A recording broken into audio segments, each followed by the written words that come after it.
नमस्कार दोस्तों। बड़ी से बड़ी वास्तु एक मजबूत आधार पर बंधी होती है। कमजोर नींव पर एक इमारत क्या, एक झोपड़ा भी नहीं टिकता। ठीक वैसे ही पुराने जमाने की राज्य व्यवस्था हुआ करती थी। अगर बात शिव छत्रपति के राज्य व्यवस्था की करें तो ये जानना जरूरी है कि शिव छत्रपति ने अपनी सेना के छोटे से छोटे सैनिक के लिए कौन सी व्यवस्था बनाई हुई थी। हम सब जानते हैं कि हर कोई जन्मता योद्धा नहीं होता। ट्रेनिंग और संसाधन का पूरा इस्तेमाल करने वाला इंसान ही बड़ा योद्धा बनता है। इसमें कोई दो राय नहीं है कि सेना में शामिल होने वाला हर एक शख्स जाबाज होता है। छत्रपति शिवाजी महाराज के हर एक सैनिक में जाबाजी कूट कूट कर भरी होती थी, लेकिन युद्ध कौशल और युद्ध के दाव पेच जानने के लिए उसे भी ट्रेनिंग की आवश्यकता होती थी।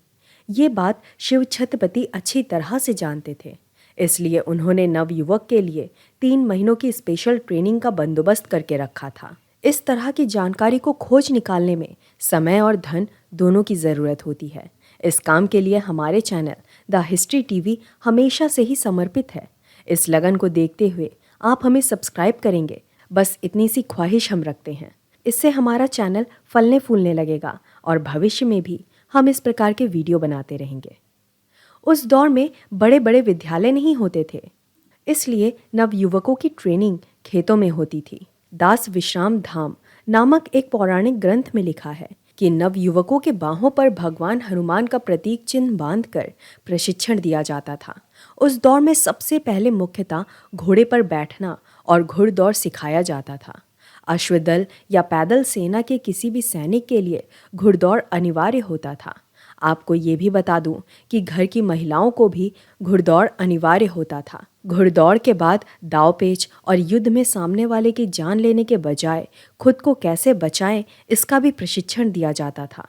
तलवारबाजी, भाला फेंकना और ढाल का सही से इस्तेमाल करना, इन सभी कलाओं को कोई भी नवयुवक आसानी से सीख जाता था।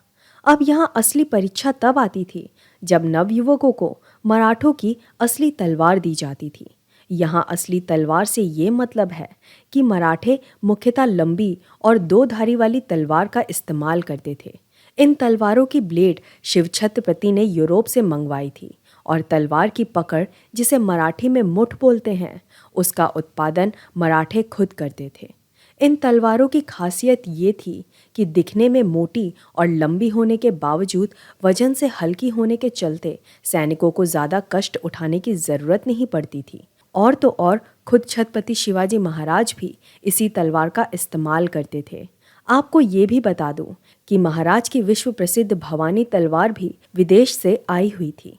संभवतः छोटी तलवार चलाना आसान होता है, पर इस प्रकार की लंबी तलवार चलाते वक्त ये भी सावधानी रखनी पड़ती थी कि इसकी नोक सर के ऊपर से घुमाते वक्त खुद को ही ना लग जाए। तलवारबाजी के बाद निशानेबाजी, बंदूक चलाना, तीरंदाजी और तोप चलाने का अभ्यास होता था। आपको ये भी बता दूं कि सैनिकों को ट्रेनिंग के वक्त भी मासिक वेतन मिलता था। उस दौर में बड़े बड़े अधिकारियों को सालाना वेतन मिलता था, तो वहीं सैनिकों को मासिक वेतन मिलता था। हर विभाग के सैनिकों को लगभग 2 होंड मिलता था और बड़े बड़े अधिकारियों को 50 होंड से 1000 होंड तक सालाना मिलता था।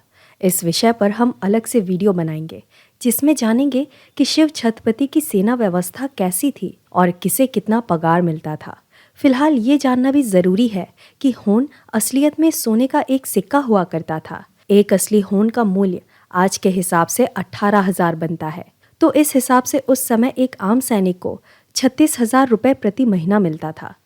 सारे विषय में निपुणता आने के बाद भी प्रशिक्षण रुकता नहीं था।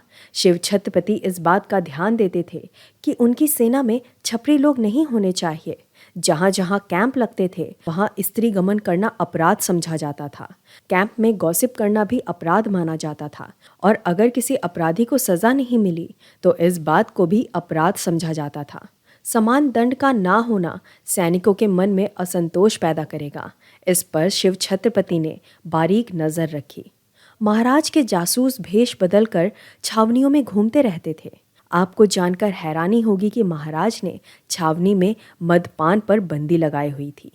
महान इतिहासकार और संपादक वासुदेव कृष्ण भावे के अनुसार शिव छत्रपति उनके सैनिकों को उस जगह पर तैनात करते थे जहाँ से उनके गांव या परिजन से संपर्क ना टूटे। और उनके सैनिक की टुकड़ी में एक इंसान ऐसा होता था जिसका पहनाव और चाल चलन खुद शिव छत्रपति जैसा हो।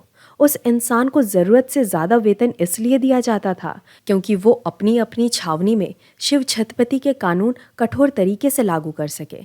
इसलिए ऐसा कहा जाता है कि असली शिव छत्रपति को बहुत कम लोग देख पाते थे। यहाँ तक बहुत ही कम अंग्रेज और मुगलों ने वास्तविक शिव छत्रपति को देखा था।